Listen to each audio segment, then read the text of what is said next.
Hezbollah के बीच फिर से भीषण हमले शुरू हो गए हैं। शांति समझौते के बाद फिर युद्ध भड़कने की वजह डोनाल्ड ट्रंप की धमकी बताई जा रही है। ट्रंप ने ईरान और उसके समर्थक फाइटर ग्रुप को तबाह करने की चेतावनी दी है। इसके बाद यूरोप में अमेरिकी एटमी अड्डे पर जबरदस्त हलचल है।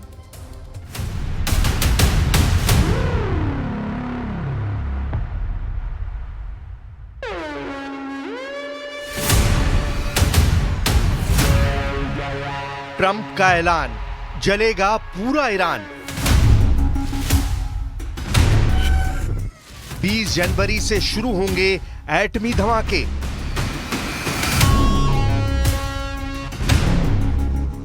लेबनान से तेहरान तक डेड बॉडी रूट। 100 बंधकों के बदले बर्बाद होंगे 100 देश। जैसे गजा खंडर बना, जैसे लेबनान बर्बाद हुआ, जैसे सीरिया बारूदी बियाबान बना, वैसा कुछ होगा। बम धमाके होते रहेंगे, मिसाइलें फटती रहेंगी, अंतहीन युद्ध जारी रहेगा। यह भ्रम टूटने वाला है। ईरान जिस प्रॉक्सी वॉर को जारी रखकर इजराइल और अमेरिका को परेशान रखना चाहता है, उसका दी एंड कैसे होगा, यह डोनाल्ड ट्रंप ने बता दिया है। सुपर पावर ने एक झटके में खाड़ी के सभी फ्रंट पर दुश्मनों को राख में मिलाने की धमकी दे डाली है। यानी रॉकेट की बौछार, टैंकों से गोलों की मार, ड्रोन और जंगी जेट की टक्कर बेमानी साबित होने जा रही है। अमेरिका खाड़ी युद्ध में आएगा, एटम बम बरसाएगा और इंसानी इतिहास की सबसे बड़ी त्रासदी दुनिया झेलेगी। अमेरिका के नए राष्ट्रपति डोनाल्ड ट्रंप ने आग बबूला होकर धमकी दी है कि मिडिल ईस्ट की तबाही को कोई नहीं रोक सकता।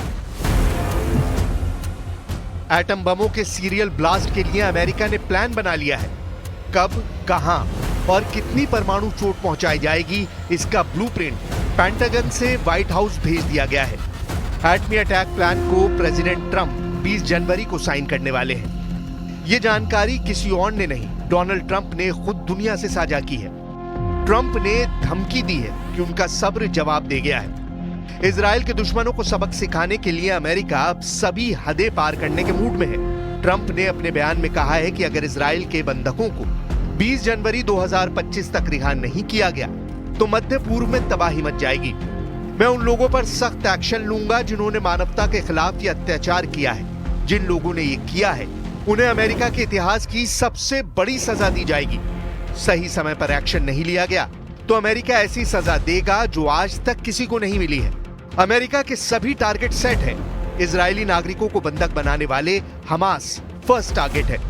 हमास के लिए इजराइल से युद्ध लड़ रहा हिजबुल्लाह दूसरे नंबर पर है। तीसरे नंबर पर हमास और हिजबुल्लाह की युद्ध में मदद कर रहे हूती फाइटर सुपर पावर के एटमी शिकार होंगे। अमेरिका इजराइल पर हमला कर रहे इराक के शिया मिलिशिया को भी एटमी डोज देगा।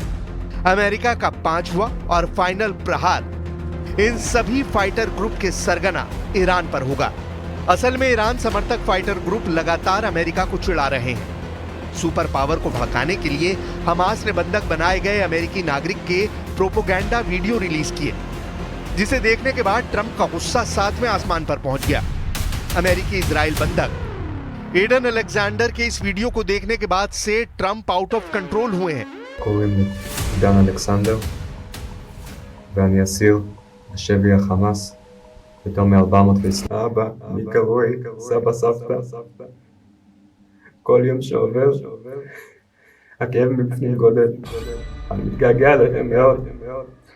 כל יום אני מתפלל שאני אראה אתכם שוב בקרוב. בבקשה. 7 अक्टूबर को बंधक बनाए गए अमेरिकी इजरायली नागरिक ओमार न्यूट्रा को मार डालने वाले हमास का ट्रंप पूरा सफाया करने जा रहे हैं। हमास लड़ाकों को ओमर को मारकर उनका शव गाजा में नुमाइश के लिए रखा है। अपने नागरिकों के साथ हो रहे सुलूक ने अमेरिका को बेकाबू कर दिया है। ट्रंप ने अपने चुनावी प्रचार के दौरान ही बंधकों की रिहाई की धमकी देनी शुरू कर दी थी, जबकि हमास ईरान के दबाव में रिहाई की शर्त को नजरअंदाज करता रहा है। हालांकि अब ट्रंप फुल एंड फाइनल की स्टेज पर आ चुके हैं। उधर हमास है कि ट्रंप की धमकी के आगे झुकने को तैयार नहीं हो रहा।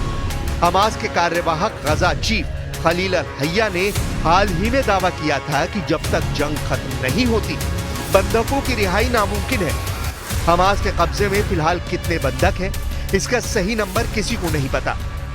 7 अक्टूबर 2023 को हमास ने इजराइल में घुसकर 1200 नागरिकों को मार डाला था। भीषण खून खराबे के बाद हमास लड़ाकों ने 300 से ज्यादा इजरायली नागरिकों को बंधक बनाया था। इनमें से एक एक कर बंधकों को हमास मौत के घाट उतारता रहा है तो कुछ को रिहा भी करता रहा है। जिन बंधकों को हमास ने रिहा किया उनमें 20 अक्टूबर 2023 को जूडिथ और नताली रानन थे। इसके ठीक 3 दिन बाद 23 अक्टूबर को 2 और बंधकों नूरित कूपर और यूचेवेट लिफ्शिट्स को रिहा किया गया। 30 अक्टूबर को इजरायली सैनिक ऑरी मैकडिश को सुरक्षा बलों ने रेस्क्यू किया। नवंबर 2023 में समझौते के बाद 105 इजरायली बंधकों की रिहाई हुई, जिसकी एवज में 240 हमास फाइटर रिहा किए गए। माना जा रहा है कि अब भी 97 बंधक हमास के पास हैं, जबकि इजरायली आर्मी के मुताबिक इनमें से भी 35 बंधकों की मौत हो गई है। बचे हुए बंधकों को अब भी हमास अंडरग्राउंड सुरंग में बंद कर बड़ी डील की डिमांड कर रहा है, मगर हमास को ये जिद भारी पड़ सकती है। वजह यह है कि ट्रंप बेहद सीरियस है और इमोशनल भी। बंधकों की रिहाई का मिशन प्राइम मिनिस्टर नेतन्याहू की पत्नी सारा ने जब से शुरू किया है, अमेरिका का रुख सख्त हो चुका है। सारा ने ट्रंप से फ्लोरिडा के ट्रंप इंटरनेशनल गोल्फ कोर्स में मुलाकात की थी। दोनों ने साथ में डिनर भी किया था। इस दौरान सारा ने ट्रंप से गजा जंग और बंधकों की रिहाई को लेकर बात की। इसके फौरन बाद ही ट्रंप ने ईरान को क्लियर मैसेज दिया है। अमेरिका 20 जनवरी के बाद क्या कर सकता है, इसका अनुमान ईरान को अच्छी तरह लग चुका है। लेबनान से आई इन तस्वीरों को देखिए। ये इजराइल के chief of staff lieutenant general Herzi Halevi है, जिन्होंने दक्षिणी लेबनान का दौरा किया है। हिजबुल्लाह के गढ़ में हलेवी के पहुंचने को बड़े संकेत के तौर पर देखा जा रहा है। इजराइल ने हिजबुल्लाह को बेदम कर दिया है। लेबनान के बाद ईरान की तबाही का रास्ता तैयार किया जा रहा है। इजराइल वॉर प्लान रेडी करने लगा है। खाड़ी देशों में मौजूद अमेरिकी सैन्य ठिकानों पर युद्ध की तैयारियों में तूफानी तेजी आई है। सुपर पावर चौतरफा मोर्चेबंदी के बाद एक्शन में आ सकता है। अमेरिका के लिए ईरान को परमाणु धमाके से दहलाने में ज्यादा सोचना भी नहीं पड़ेगा। साल 2021 में दी गई जानकारी के मुताबिक अमेरिका ने यूरोप में 5 नेटो सदस्य देशों में अपने एटम बम तैनात कर रखे हैं। 6 एटमी ठिकाने पर अमेरिका के 100 एटम बम की तैनाती है। ये बेल्जियम में क्लैन ब्रोगेल, जर्मनी में बुचेल एयरबेस, इटली में वियानो और घेड़ी एयरबेस, नीदरलैंड में वोल्केल एयरबेस और तुर्की में इंसिडलिक बेस है। सुपर पावर के ज्यादातर एटम बम अंडरग्राउंड बेस में रखे हुए हैं। इन बमों के इस्तेमाल में जिन हथियारों की जरूरत है उनकी भी लोकेशन यूरोप में है। F-35A, F-18 सुपर हॉर्नेट जैसे जंगी जेट से अमेरिका जब चाहेगा खाड़ी में न्यूक्लियर धमाके शुरू कर सकता है। दूसरे प्लान में ईरान और उनके समर्थक फाइटर ग्रुप को समंदर से बर्बाद करना हो सकता है। अमेरिका के जंगी बेड़े दुनिया भर में तैनात हैं। इन जंगी बेड़ों को समंदर में चलता फिरता एटमी बेस कहा जाता है, जिन पर न्यूक्लियर मिसाइलें लोड रहती हैं। अमेरिका दूर बैठकर भी मिसाइल धमाके से खाड़ी के वॉर जोन को खाक में मिला सकता है। अमेरिका ने इतिहास की सबसे बड़ी सजा जापान को दी है, जहां सिर्फ 2 एटम बम के धमाके से ऐसी तबाही मची जिसकी त्रासदी आज की तारीख में भी जापान को रुलाती है।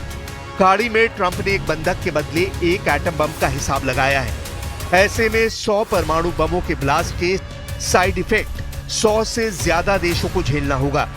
जाहिर है ट्रंप की धमकी को हल्के में लेने की भूल ईरान नहीं करने जा रहा। न्यूक्लियर युद्ध में अमेरिका से जीतना फिलहाल किसी भी महाशक्ति के बस की बात नहीं।